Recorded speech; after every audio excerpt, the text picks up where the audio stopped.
the last verses of Matthew chapter 26.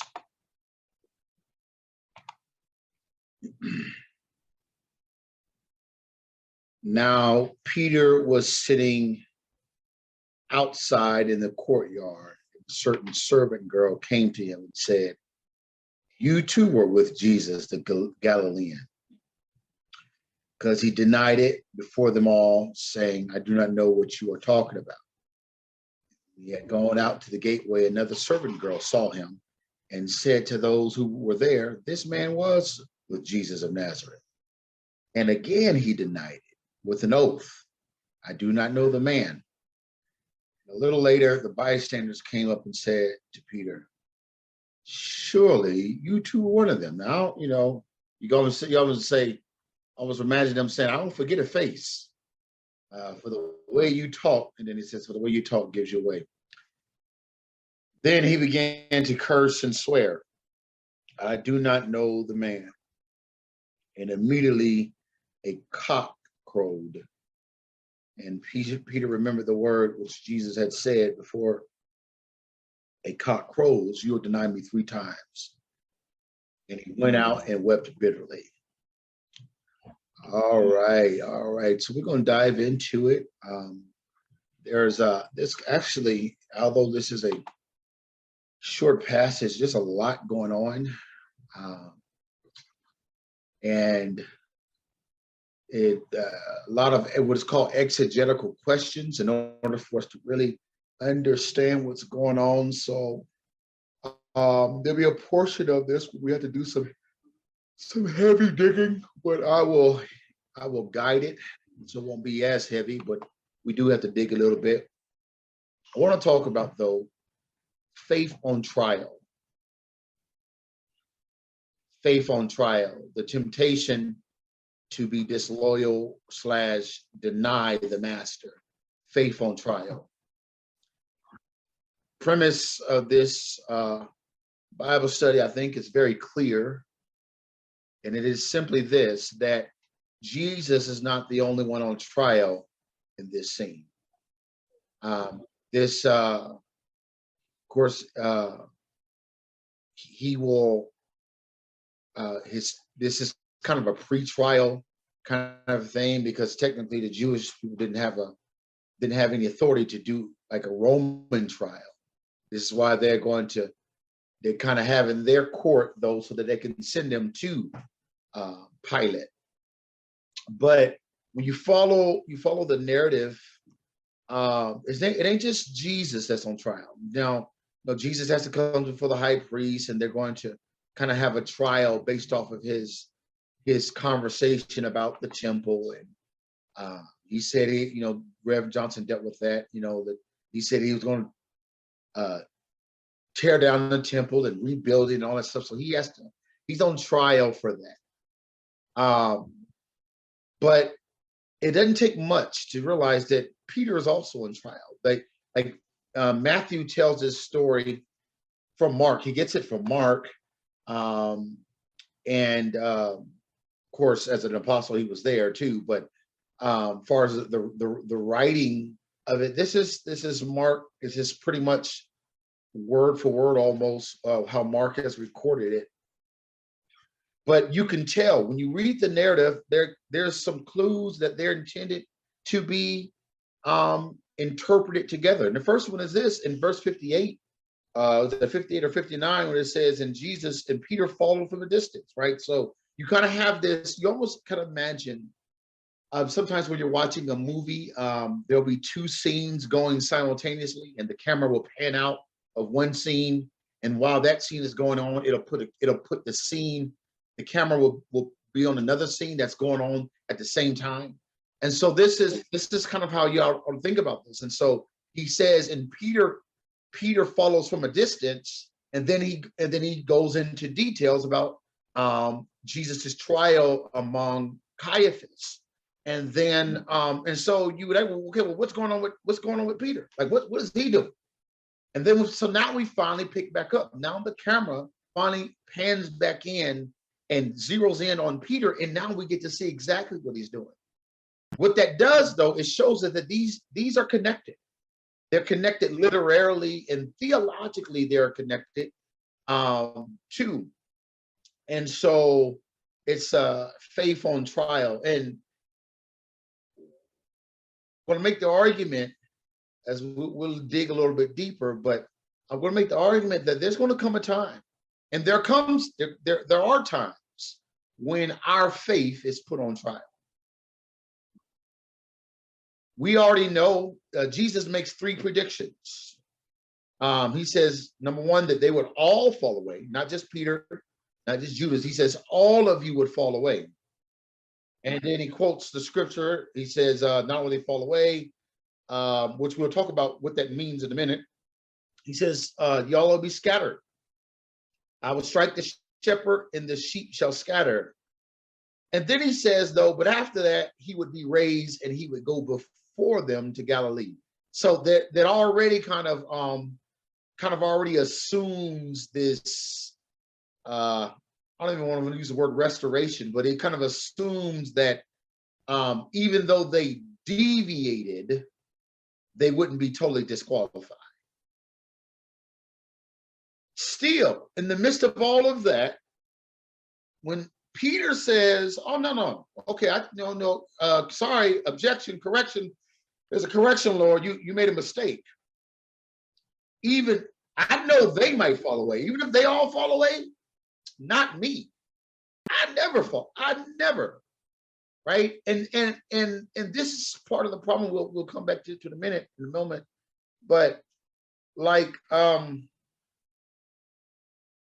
Peter doesn't even consider that his denial, his deviation, he doesn't even consider it like to be a real reality.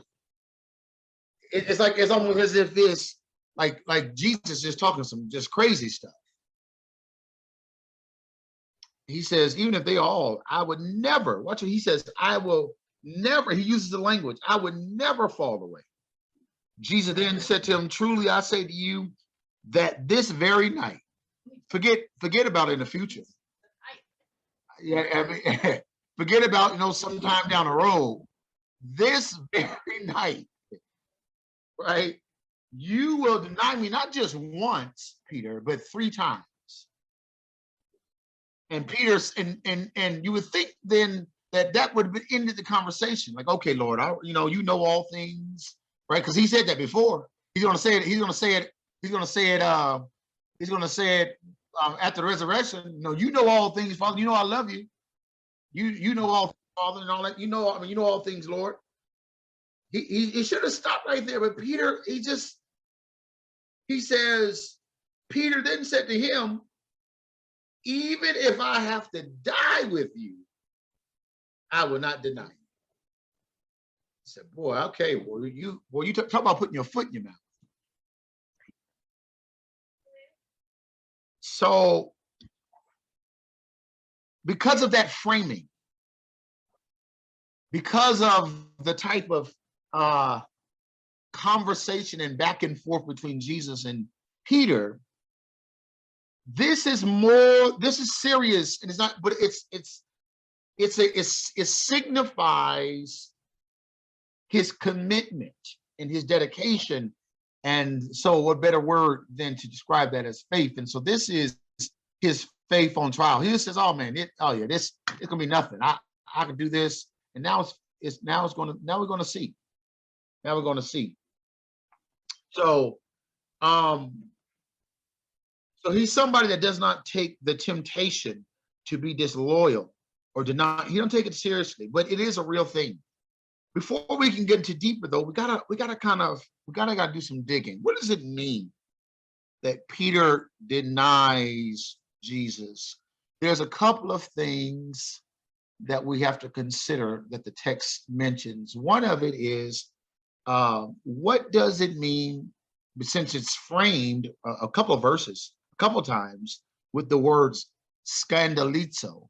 What does it mean? And it's translated in the New American Standard, and probably in the KJV and others too, every time in this passage as fall away, fall away, fall away. That may be strong, maybe too strong, it may not be. I don't know, but we're gonna, well, I do know, but for the sake of framing it, I'm saying that that may be too interpretive or may not be interpretive enough. So what we're gonna have to do is we have to do a slight word studies. When we come across words, we have to do some work. So we have to kind of figure out what is the range of meaning. That's the intended. That's why we're doing a word study. We try to, because sometimes we could assume a meaning, or a translation may assume a meaning, and it could persuade and kind of influence our interpretation of something. So, because falling away, if especially that translation, the falling away, if that's what scandalizo means here, it can mean that. If falling away, but if we're talking about falling away, that might raise some issues, or at least some questions, because falling away in the Bible is a serious thing. So what does he mean by that? Now, obviously, anybody could use the same word and mean something different, but again, when we think about Hebrews and we think about other, this idea of falling away is not something to be kind of winced at. So, what I'm going to do then, I'm not going to translate it as falling away right now. We're just going to use the Greek word scandalizo. That's where we get the word scandalize from. And we're going to figure out, what does this scandalizo mean? So we're going to have to do a little bit of a word studies. I'm going to start there, and then I'm going to circle back around. So if you look on your handouts, it says the meaning of the word scandalizo, and we have a couple, and we're just looking in the book of Matthew. We could be looking at other places, but that's where you start. You want to start where in the book of Matthew. How does he use this word? Because another author can use it a different way. So one of the we'll just get a couple of scriptures, and because we're trying to figure out what does it mean when Jesus says you deny me, especially in the context of framing it that you'll fall away. What does it mean? Until we can understand that, then we won't be able to understand the application and how our faith is on trial. So we're gonna have to do that. So let's look at a couple passages. One definition, one range of meaning that the word to fall away, what's translated to fall away or scandalizo, can mean. It can mean stop believing. And of course, biblically, there's a concept that if kind of stop believing kind of means that you really never really believed. But it's this idea of like you are not committed to the faith. So let's look at a couple passages. Matthew 13:21.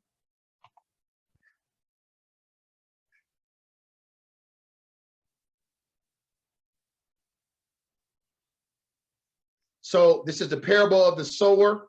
I won't go through all of these. I'm just giving you some examples, and you can look at all the other passages when you get a chance. So I have them in parentheses of these are the ones that fit this definition, according to my interpretation of it. Matthew 13:21 is a good one. The parable of the sower. Remember, he says a sower went out and sowed seed. Some fell on this, some fell on that. They fell, and he says some fell on among the rocks, the rocky ground. So verse 20, and the one on whom seed was sown on the rocky places, this is the man who hears the word and immediately receives it with joy. Yet, verse 21, he has no firm root in himself, but is only temporary. And when affliction or persecution arises because of the word, immediately, and here's that word, scandalizo, he falls away. You can see there that it's communicating the stop believing. He's not committed to the faith anymore. But even from the context, you see that his falling away, his commitment was never really real in the first place. It was superficial. Y'all see that? It wasn't rooted. That's the word he used. It wasn't rooted. He says because he had no firm root in himself and it was only temporary, even though he received it with joy, he heard the gospel message, he received it with joy, but it was only superficial. And so he aligned himself with the faith in the community, but soon as he started getting persecuted for being in that community, he says, oh man, I'm out. Which showed he never was really in. So I'm not going to go through all of these, but I need you to kind of get a range. So sometimes when we use the word, when the Bible uses the word, and when Matthew uses the word fall away, it means to stop believing in a sense that you're no longer committed to the faith. And even here, that shows you if that was the case, it was because you was never really in. But y'all see that so far, right? Okay. So one is this you stop believing, you fall away from the faith, so to speak. Another option that what this word scandalizo can mean is to take or give offense, and emotionally to be irritated by something or agitated by something. So we kind of use that, like, sometimes we say, well, you offended me. Sometimes that word means like you sinned against me, but sometimes when we're using that word, that doesn't necessarily mean that a person sinned against me. It just means that my feelings was hurt. I felt injured. And it doesn't necessarily mean that I did. It just means that's how you think. You was offended. So that's used this way in scripture too. So Matthew 13:57, in that same chapter that we're already in.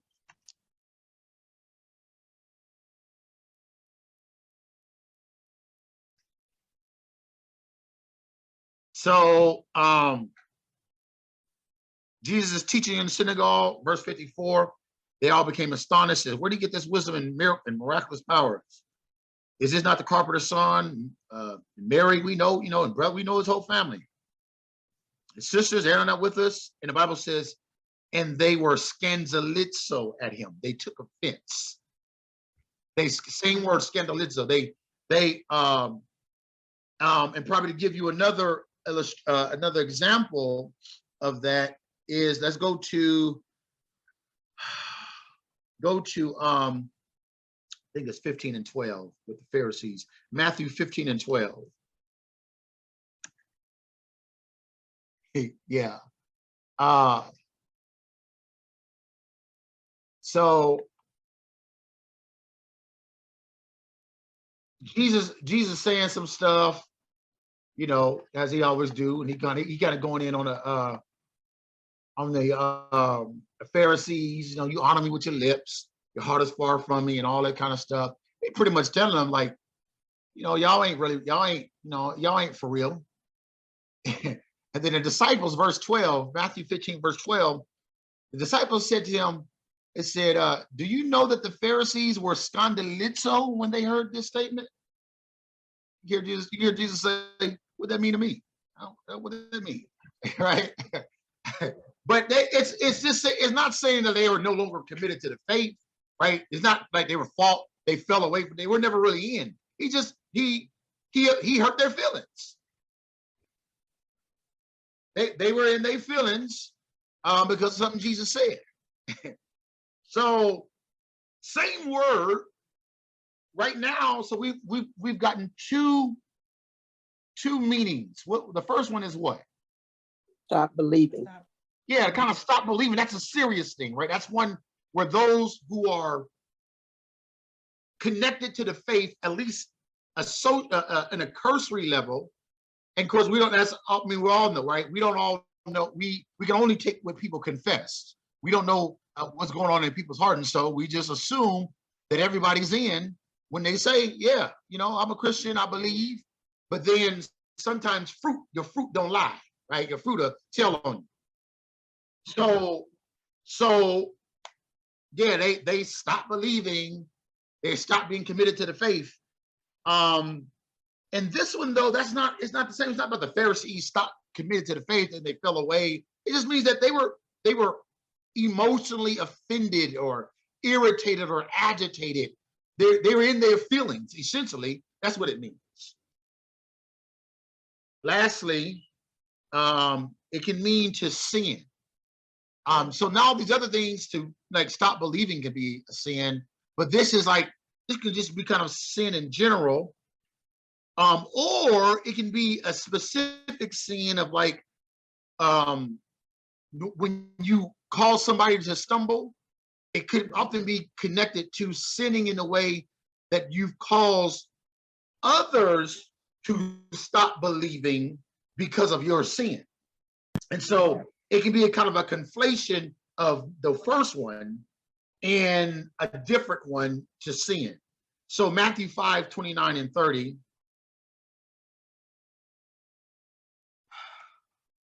If your right eye makes you stumble, scandalizo, tear it out, throw it from you. For it's better for you that one part of your body perish than your whole body be thrown into hell.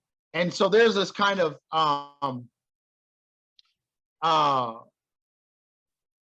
takes on this nuance of sin there. The same thing is used in Matthew 18, which may give us a little bit more context.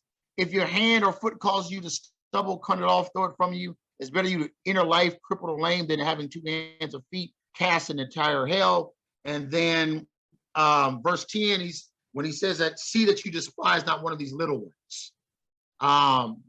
And I preached this before when we talked about how it's used a couple of times. It can be used for how children, because you had one part where the disciples are trying to turn the children away, sending them away is bothering. It's also this language is also used when it comes to there was a scenario when a man tried to, I think it's in Mark, when a man tried to cast out a demon, and they said, and we stopped him, we forbade him because he wasn't one of us. And then Jesus says, wait a minute, anyone who causes someone to stumble, right? If y'all with my hand, he tells the same language. So the language is applied to various different situations. In that context where the man, that could be that could have caused him to walk away from the faith, because here these are the apostles, and they're pretty much saying, you ain't one of us, you ain't authorized to do this. And he obviously has enough faith.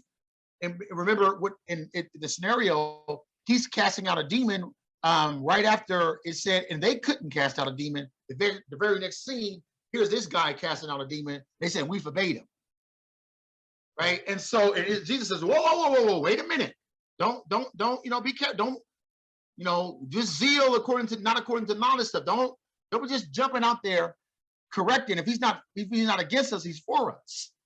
And be careful. You could, he could be like, oh man, forget it then. Here, to be discouraged and it could affect him walking away in some way. And so, but sin is used generically for sin, to sin against somebody, or specifically like your sin, scandalizo, your stumbling block, your sin is somebody else's bigger sin in the sense that they walk away from the faith. He says it's better than that a millstone will be tied around your neck than offend scandalizo, one of these little ones. Everybody with me so far?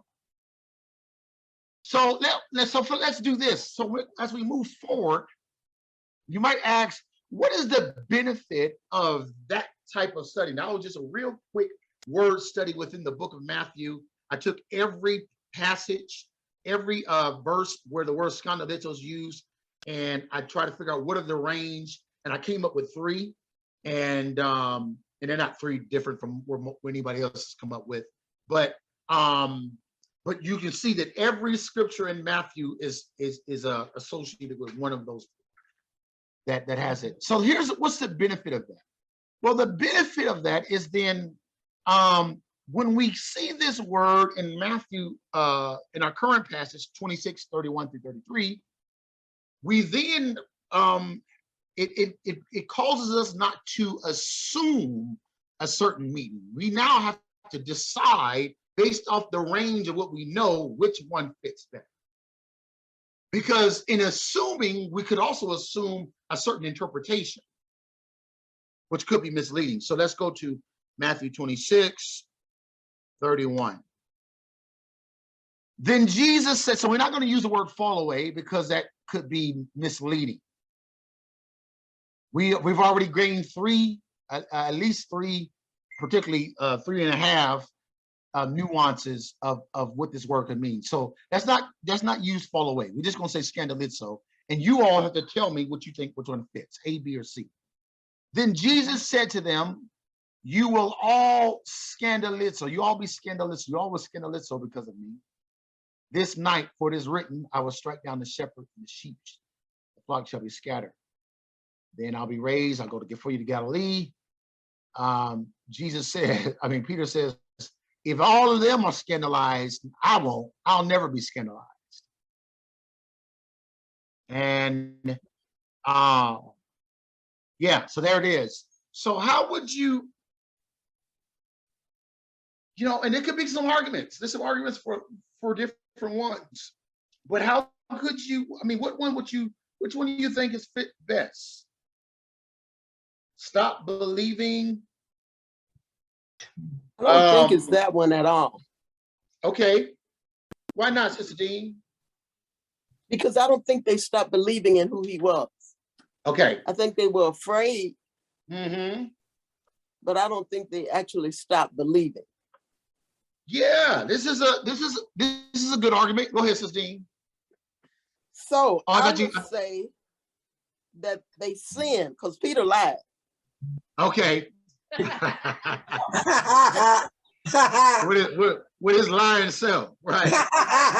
He really lied. He cussed and everything. Yeah. And we're gonna look at that too. We're gonna look at that. What's going on with that? But yeah. So yeah, you could say this is an argument. You say okay that he would that he says when he says you will all be scandalized in some way that you all would be caused to sin against me in some way. Yeah. Yeah, that could be. Yeah, very much so. I think it's the other one too. I think it's B. I think it's number 2. Okay, how so? Because they would, if that is to give or take offense, that suddenly they would be offended to know him. They would when they were confronted with the guards and all of that, the flock scattering, they became offended at being associated with him. And so they ran. It doesn't mean that they didn't believe. It didn't mean that, I don't think they thought of anything, let alone sin. And for Peter, I kind of disagree with Sister Dean because I really believe that he believed what he said when he said it. He didn't lie to Jesus' face, but his actions did not prove him out. Well, I think Sister Dean was saying she was referring to when they asked him, "Do you know him?" Yeah. Oh. She was that. Yeah. When they said, "Do you know him?" She's like, I don't know the man. I think she was referring to that. Oh, that. Yes, okay. I was. Oh, okay. That's what I was referring to. Not at the part. Okay. I thought he got indignant about the fact that he didn't know him. Yeah. Okay. I thought you were referring to when he said, "I'll never." No. That I don't think was a lie. Well, listen, watch this. I think, and there's something to what you said. Essentially, what you're saying, Sister Stimley, when you said that they were offended of being associated with him. Another word with that would be embarrassed. They was embarrassed. They was embarrassed to say that they knew him. I just want to say something real quick, and this don't have nothing really to do with the interpretation, but Sister, you were saying that when he said "I'll never," that he meant that, and I get it. But when I was growing up, my father used to say, "I don't care what you meant. If you wasn't there, you lied." He didn't care about your intention. If you didn't do it, you lied. That's funny. Daddy, I was sick in the hospital. You lied. That's funny. So we have two options. Does anybody think that it was the first one that this is a stop believing, stop being committed to the faith kind of thing? Well, I think they were afraid because they were afraid that they were going to die if that they knew Jesus. Here's the thing. I think everything y'all are right. There's this thin line. I don't think it's letter A either, but I think there is this real thin line, because even when we look back earlier, remember in Matthew 13, they fell away because of persecution of the word, right? And so which would have been being afraid to being persecuted. And it's like, no, forget this. So there's this real thin line, and I think the gospel writers intentionally want that tension to be there. But there's other components, like, he says, I'll meet you in Galilee. He seems to kind of have this,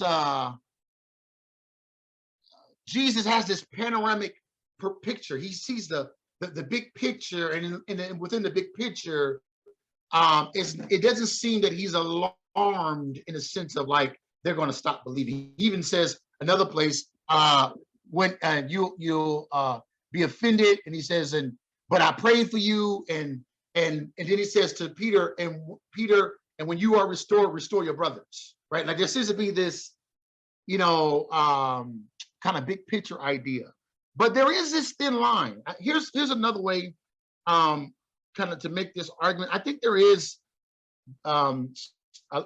B is where I fall down on, but I think there's some overlap between B and C. So with this word, the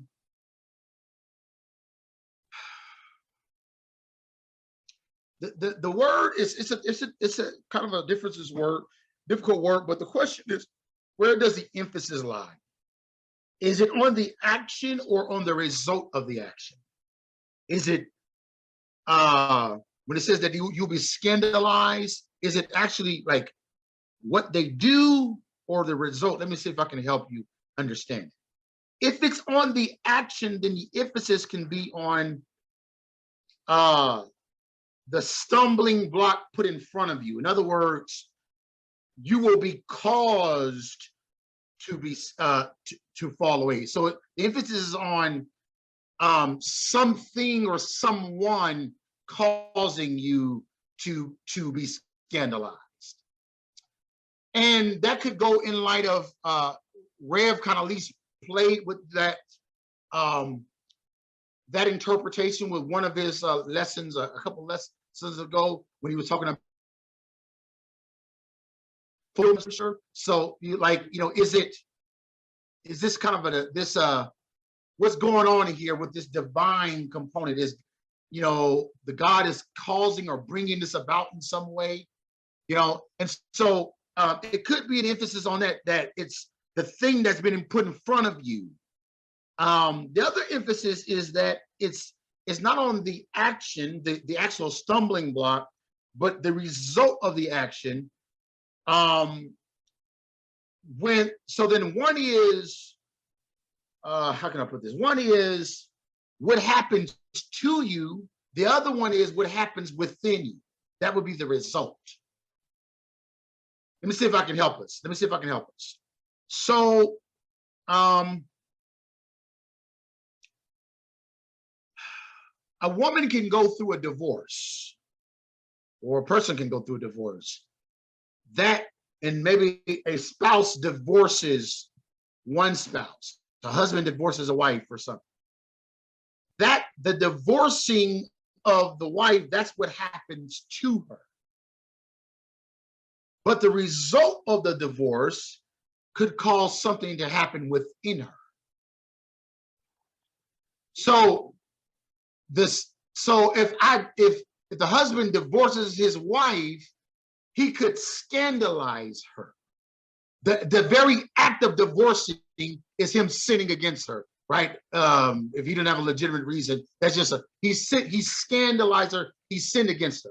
That is but if the emphasis is on not what he did, so to speak, but the result of what he did. So he divorced her, but as a result, she may not trust another man again. So she has been, that's the scandal that's happened with. Everybody with me so far? A person could lose their job. That is the scandal against them. But if the emphasis is on what happens inside of them, they could lose their confidence as a result of losing their job. So both of them are scandalizos, but the question is it on the act, like the divorce or the firing, or is the emphasis on the result, what has happened within? So one is what has happened to you versus what has happened within you. Everybody with me so far? So when Jesus says you should fall away, you will be fall away, he could be speaking because he does. Well, remember in verse in Matthew 26:31, I will strike down the shepherd and the sheep will flock, the sheep of the flock shall scatter. That seems to be this emphasis on what's done to you. It's analogous to the divorce or the firing. You shall fall away. I will strike the shepherd, and then this is what's going to happen to you. Y'all see that? Okay. But so you got this tension. But the other thing is there seems to be this emphasis on not just what will happen to you, which qualifies as scandalizo, but something that's going to happen within you. And so you got this there's this kind of tension here. And I think the emphasis is on, I mean, you can't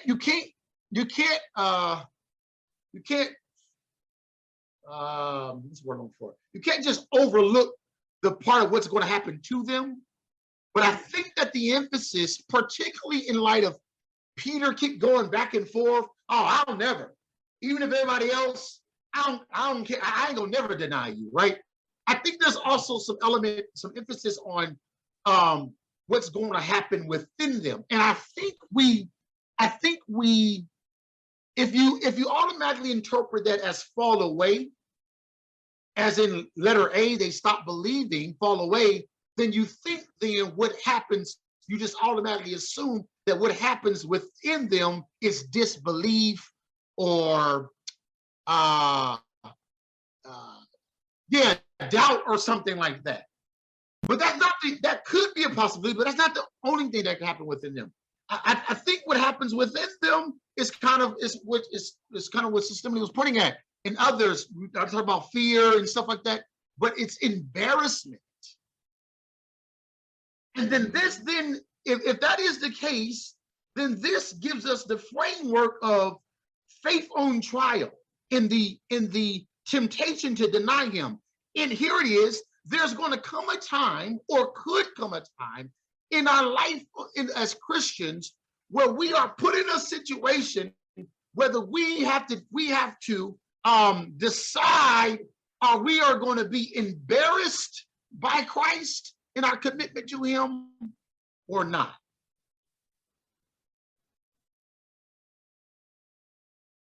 And the truth of the matter is, just like Peter tries, oh man, that ain't even, I don't even know what you're talking about, as if that's just like, it ain't no reality. No, there is. Let's be honest. There are times because of being a Christian in the commitment that we have to our, to try to raise Christian families, to uphold biblical scriptural standards, that there's a time, there comes a time when the world in the culture becomes more and more at odds. And if we're not careful, we can be embarrassed to tell folks or to show folks that we believe what we believe.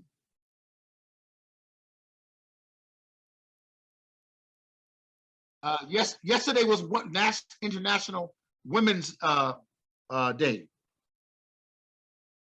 And I posted a couple of books and stuff. We might try to read some of those. I posted some stuff that'd be good for like the Baptist church and women's movement in the Baptist church and different stuff that women were doing as they were holding down the church, holding down the thing. But even even as we talk about women's strength and women's all these different things, there could be things in scripture, right? Like, for example, it's kind of unpopular to kind of be like, oh no, I submit to my husband. Like that's like embarrassing. Like, what, you do what? Right? And there could be I'm just throwing things out there, but what I'm saying is that there could be times, there could be things regarding our commitment. And sometimes, listen, and sometimes that commitment ain't necessarily, those specific things are not necessarily spelled out specifically in the scripture, but it is our way of trying to appropriate and apply the scripture. So for example, you know, you'd be surprised when people will look at parents crazy, Christian parents crazy, because you don't let your kids watch certain movies with certain ratings. They look at it like something like you too strict or something, like, oh wow, you got a problem with that? It's like, yeah, I got a problem with that. Right? Like my point is that there are things that we say we believe and convictions that we say we have until we get into a position where our faith is put on trial, and that which we say we believe can be potentially embarrassing. And so I do believe that there's some component, but here's the thing, it gets kind of tricky. I think that's the emphasis, but there's a very thin line here. And the thin line is seen in the contrast between Judas and Judas and Peter. Like, if you go back and do a comparison, like they're both, you know, there's a level where they're both kind of denying, you know, it's like all kind of stuff going on. Even to the point of remorse, you know, Judas tries to give the money back, and, you know, there's all this kind of stuff going on here. And it's a very thin line, and I think that's the point. It's kind of like, because who are they? You're embarrassed. It ain't just like I'm embarrassed about this principle. They're embarrassed about Jesus. And that's, I don't know, I don't care how you try to twist it, that's extremely problematic. Again, I believe that it is not quite the kind of like falling away. That doesn't seem to be Jesus's response to it. But there is this kind of like, man, this thing is like, you're going to be embarrassed. Something is going to happen. Once you see me get arrested, something is going to happen within you. And you're going to be embarrassed of me. I gotta move on, but I want to emphasize something. I call it in the outline the pre-trial warning. Jesus says, this night, Peter, forget, we ain't talking about a couple years ago. Tonight, before I even the footprints in the ground ain't gonna be settled yet before you're gonna deny me. But I'm not talking about that pre-trial warning. I'm talking about there's a subtle narrative clue. There's a story, there's a clue within the narrative that seems to speak of something else. And it's in verse 58. Let's go to verse 58. Because he mentions Peter, and then we see the trial of Jesus, the pre-trial of Jesus, and then he brings right back up. The camera pans right back to the scene where we left Peter. So in verse 58, he says, but Peter also was following him, watch this, at a distance, as far as the courtyard of the high priest. Now, I believe that this, when Matthew uses this word at a distance, that this is a double entendre. A double entendre is a word that has double meaning. That the author is using it to signify two things at the same time. So on one level, on a surface, at a distance, it seems coincidental, right? And it's practical. if he would have followed them close, they probably would have arrested his butt too. Right? So he follows at a distance. It's practical. I don't think that's all that Matthew is communicating with this. Because remember, one of the predictions is that you would all scatter. And that scattering was framed as falling away.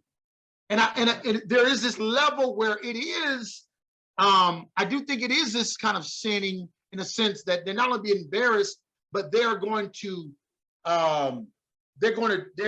be disloyal to him. So, and so when Peter says, "Oh, even if all of them fall away, they're gonna be long gone," I would never. And so watch this. This following at a distance signifies a middle ground.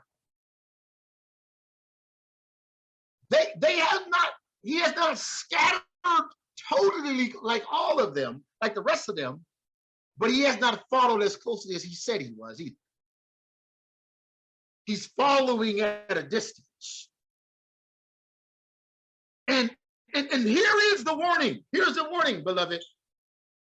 Be careful of the danger of being from a distance disciple. That way of finding the middle ground. He isn't totally disassociated, but watch this. He doesn't want to be too far to say, he wants to be close enough to Jesus to be associated with him, but he doesn't want to be too far that he's not considered an enemy. He's from a distance. He's from a distance disciple. All right, from a distance disciple. Oh my goodness, be careful about that, beloved, because it is that ground of compromise where, like we say, we don't want to, we don't like to be thought as weird as Christians. We want to be, we don't like to be thought. I mean, I get it. I know, I understand that.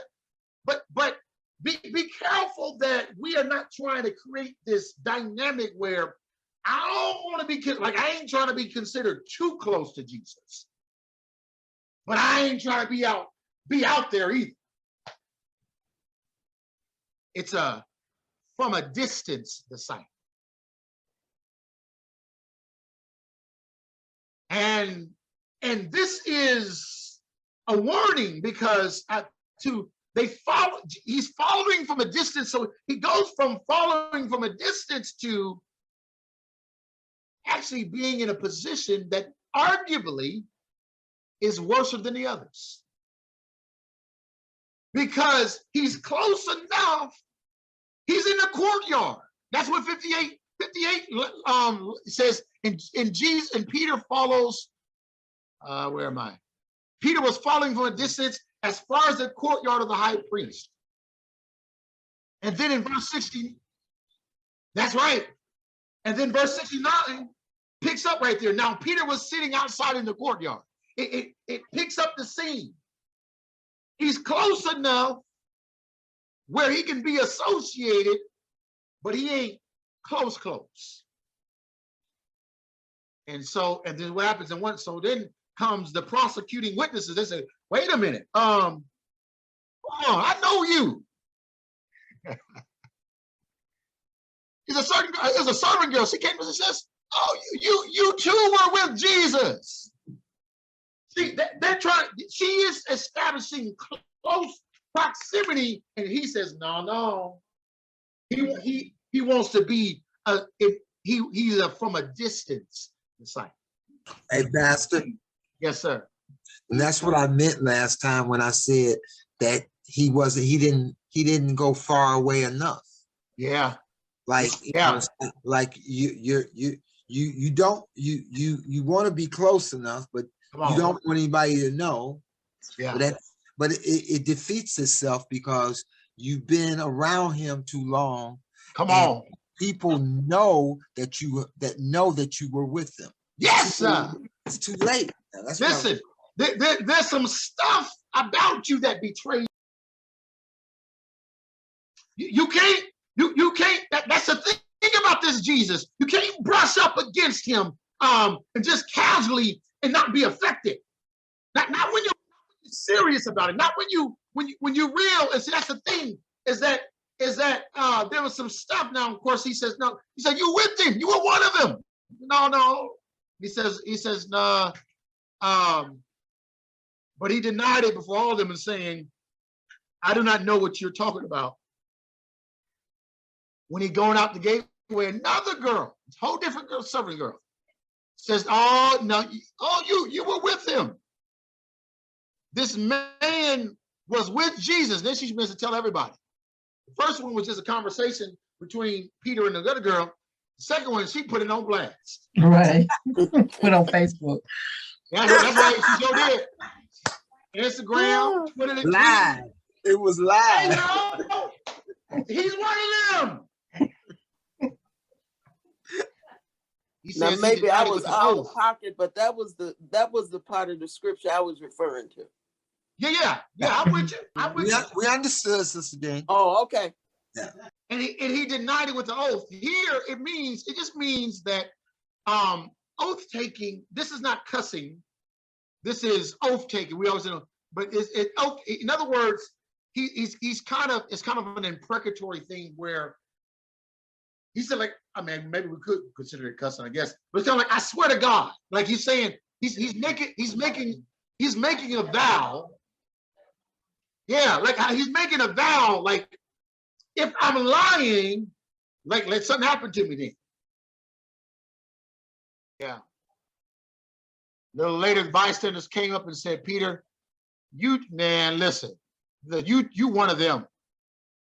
For the way you talk gives you away, which seems to be, it's kind of a play on.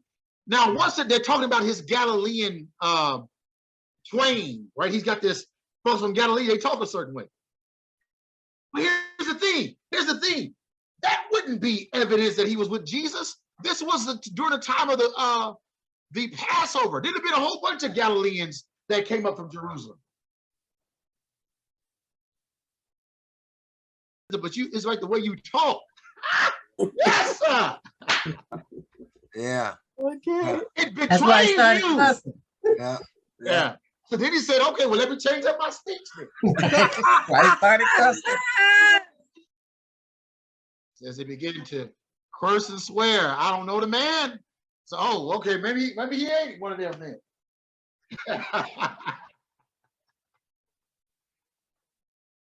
Bible says that immediately the cock crowed. Here's my point, though. His faith was on trial. Good news is that his remorse, God exonerated him. He exonerated him. Later on, he'll say, go tell my disciples and Peter. Yeah, he exonerated him. It tells us that even though that we may deviate, that doesn't necessarily mean that we're disqualified.